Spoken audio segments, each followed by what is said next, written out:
来看台湾大学伫咧潮州街日本宿舍是市定古迹，过去是台湾物理学之父戴文贵住的所在。即马台北市文化局甲台大合作，要投入1亿来修复，按算2025年的年底就会当完工。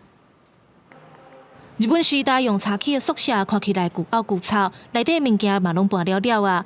主体用钢架保护。台湾物理学之父戴文贵捌伫遮住35冬，这嘛是台大的完工宿舍。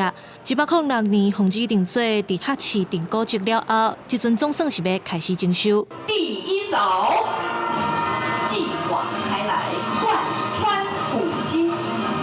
负责征收的建筑事务所表示，传达明前古迹的教育意义，展现日本官舍的建筑价值，是征收的2大目标。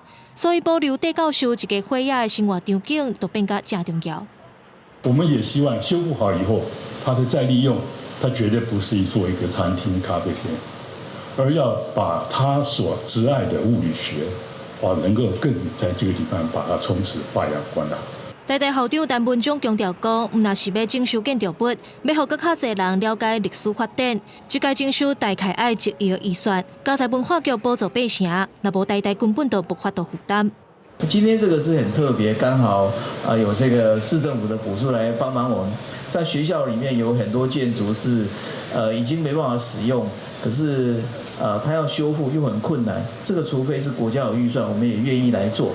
陈文忠表示，台大有62栋历史建筑甲古迹，征收一平60万去算，就要开300多亿。